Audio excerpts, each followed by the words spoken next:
अस्सलामुअलैकुम। इस दुआ के साथ कि आप सब बखैरियत हों। अल्लाह की ख़ास रहमतें, बरकतें और अनायतें आप सब पर मेहरबान हों। मेरी दिली दुआएं और नेक तमन्नाएं आप सब सुनने वालों के साथ हैं।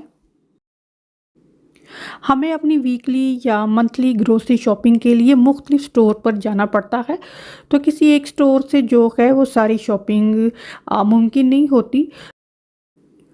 तो बहुत सी शॉपिंग ऐसी है जो हम काफ़ी सालों से कॉस्को से ही करते हैं। अभी रिसेंट टाइम में मैंने सोचा कि कॉस्को, क्योंकि उसका बजट थोड़ा बड़ा होता है, तो मैंने कहा हम वो चीज़ें जो है आम स्टोर से ख़रीदें तो वहाँ से हमें वो एक्सपेंसिव पड़ती हैं। क्योंकि अभी जैसे ये जाम ही मैंने आपको दिखाया है, ये बड़ी पैकेजिंग का है और ये 3-4 पाउंड का यहाँ से मिल जाता है, जबकि किसी आम सुपर स्टोर से ये छोटी पैकिंग इसी प्राइस में मिलेगी। तो क्वांटिटी जो है उसका बहुत ज़्यादा फ़र्क है, तो फिर हमें बहुत सी शॉपिंग यहीं से करनी पड़ती है। दो कि इनकी चीज़ें थोड़ी एक्सपेंसिव होती हैं बाकी स्टोर से, लेकिन ये है कि जो क्वांटिटी वाइज़ है या पैकेजिंग या साइज़ कह लें, वो काफ़ी रीज़नेबल होता है प्राइस के हिसाब से। Butter, jam, margarine, detergent powder, washing softener और ऐसी बहुत सारी चीज़ें जो हैं हम यहीं से ख़रीदते हैं।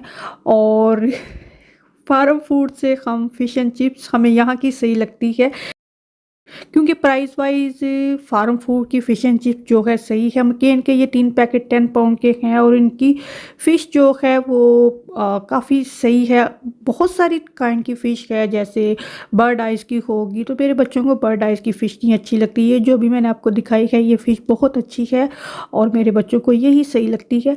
तो फ़िश एंड चिप्स ज़्यादातर हम यहीं से ख़रीदते हैं, क्योंकि ऑफ़र होती है इन पर। तो ऑब्वियसली मनी सेविंग होती है, तो फिर वही सही रहती है। जो चीज़ें आपने बार-बार बाय करनी है तो वो ऑफ़र में हों तो ज़्यादा सही रहती हैं हमारे लिए। और चूँकि बच्चों का जो खाने-पीने का मूड है वो डिफरेंट ही होता है। जैसे हम हैं, अगर हम अपने बचपन की बात करें तो हमारे लिए जो घर में सालन, रोटी, दाल-चावल पके होते थे वही हमारा खाना होता था। लेकिन आजकल के बच्चे जो हैं इन्हें खाना मर्ज़ी से खाना है, अगर नहीं पसंद है तो ये नहीं खाएँगे। तो फिर इनके लिए फ्रीज़र में कुछ ना कुछ ऐसा मैं रखती हूँ जो इनकी पसंद का है। जैसे फ़िश एंड चिप जो है वो मेरी बेटी फ़जर को अच्छी लगती है, मेरे बेटे को भी दुआ को फ़िश अच्छी लगती है, उसको चिप्स अच्छी नहीं लगती, और ईमान को सिर्फ़ चिप्स अच्छी लगती है, उसको फ़िश अच्छी नहीं लगती है। तो इस तरह से ये चीज़ें मैं फ्रीज़र में रखती हूँ। तो अगर इन्होंने खाना नहीं खाना, जो उनको नहीं पसंद, तो ये चीज़ होगी तो वो खा लेंगे। तो वीकेंड था तो मैंने कहा जो ये शॉपिंग करने वाली है, मैं ये शॉपिंग करके लाई हूँ, अभी मैं खाना बनाने लगी हूँ। आज मैंने अपने लिए तो मैंने ये पास्ता बनाने लगी हूँ, बच्चों के लिए मैंने चिकन टिक्का हांडी मसाला बनाया। इसकी रेसिपी मैं कई दफ़ा शेयर कर चुकी हुई हूँ। ईमान यहाँ पर बिस्कोफ का चीज़ केक बना रही है, और ये जिंजर गार्लिक अनियन आपने देखा, थोड़ा-सा ही मैंने चॉप करके इसको ज़रा-सा तड़का लगाया है, पानी का छींटा लगाया है। ये पास्ते की रेसिपी मैं बता रही हूँ, और इसमें नमक, मिर्च और ज़ीरा, सूखा धनिया डाला है, और ये तकरीबन 1 पाव चिकन फिलेट होगी। जो मैंने ये चिकन टिक्का हांडी मसाला बनाया है उसी में से थोड़ा-सा चिकन बचा के मैंने ये पास्ता बना लेना है, और आज ये वाला पास्ता मैं बना रही हूँ। ये कलरफुल पास्ता तो है, लेकिन जितने इसमें कलर हैं वो सारे फ्लेवर हैं, इसके ऊपर सारे इसके फ्लेवर लिखे भी हुए हैं। ये हम लिडल से लाए थे, काफ़ी टाइम से ही मैं लाई हूँ, लेकिन मैं पका नहीं रही थी। अच्छा, ये जो चिकन टिक्का हांडी मसाला है, जैसे मैंने पहले आपको कोफ्तों की रेसिपी बताई है कि वो एक दावत स्पेशल डिश है, तो ये चिकन टिक्का हांडी मसाला भी दावत स्पेशल ही डिश है।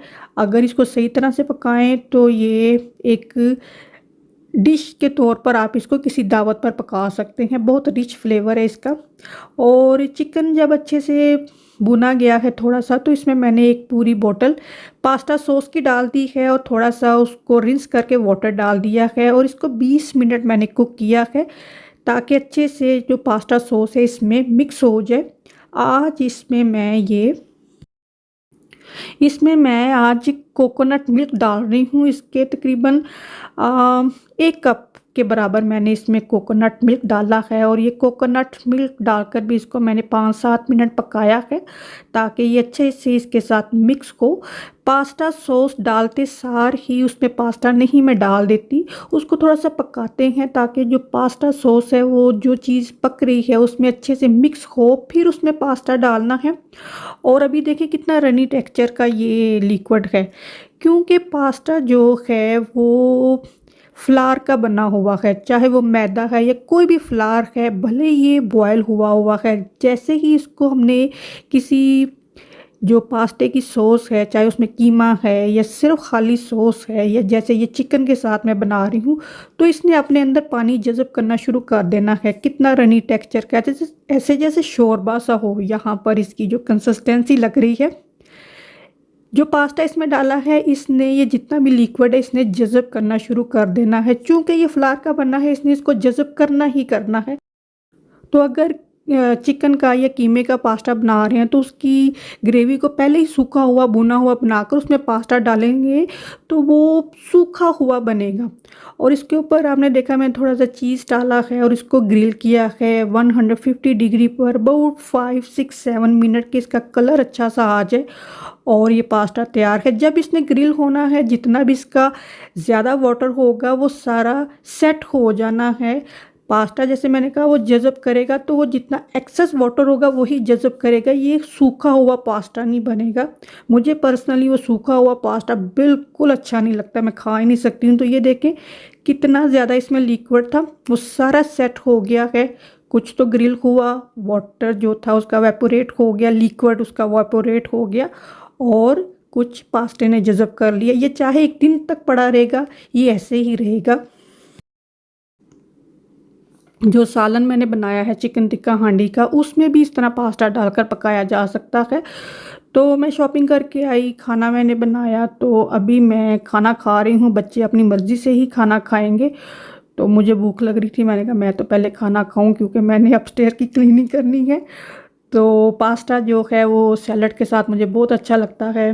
लिज़ानिया पास्ता जो है ये सैलड के साथ खाएं, बहुत ही अच्छा फ्लेवर होता है इसका।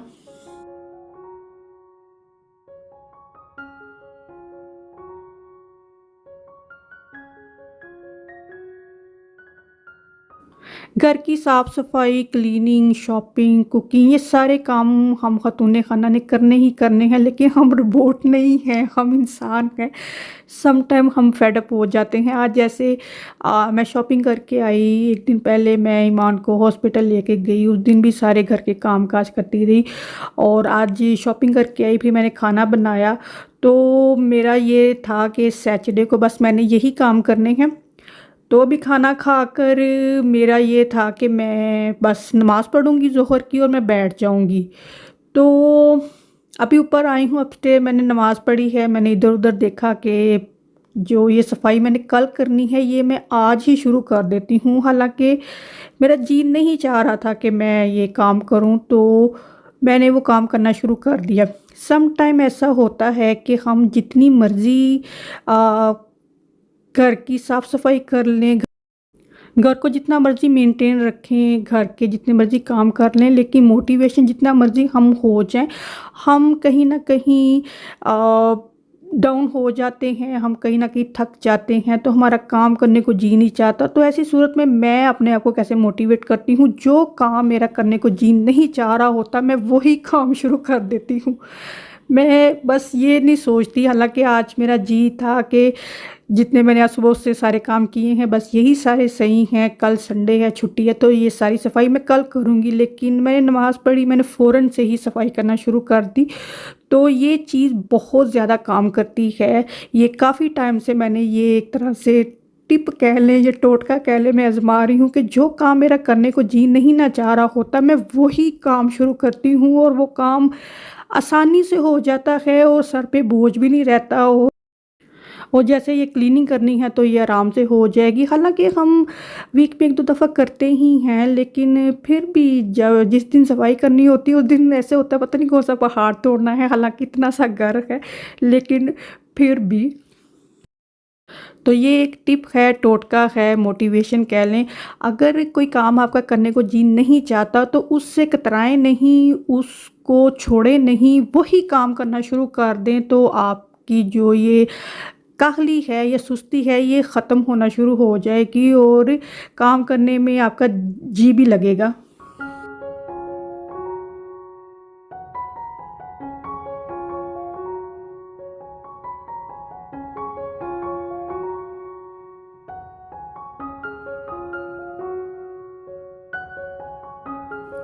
ईमान जो है वो अपने कमरे की सारी साफ़-सफ़ाई खुद ही करती है, तो सम टाइम हूवर भी खुद ही कर लेती है। आज मैं हूवर कर रही थी तो मैंने हूवर उसके कमरे में भी कर दिया।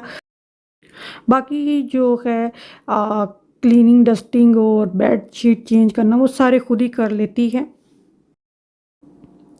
क्योंकि आज मेरा इरादा था कि मैं आज ये अपस्टेयर की क्लीनिंग नहीं करूँगी, लेकिन जब मैंने कर दी और स्टेयरकेस में जब मैं हूवर कर रही थी, मैं बड़ी खुश थी कि ये चलो ये इतना मुश्किल काम जो है मैंने कर दिया। हालाँकि सारा काम मैं ही करती हूँ, लेकिन फिर भी देखिए हम फिर भी कहते हैं कि ये काम हमें करना पड़ता है।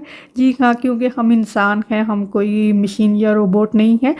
तो फिर मैं जब डाउनस्टेयर गई तो उसकी सफाई मुझे पता था मैंने कल ही करनी है। फिर मैं लेट गई, मुझे नींद आ गई और मैं सो गई। सो के उठी, मेरे सर में इतनी शदीद दर्द हो रही थी, इतनी शदीद मेरे सर में दर्द हो रही थी। फिर मैंने चाय बना के पी और मेरे सर में दर्द कुछ सही हुई।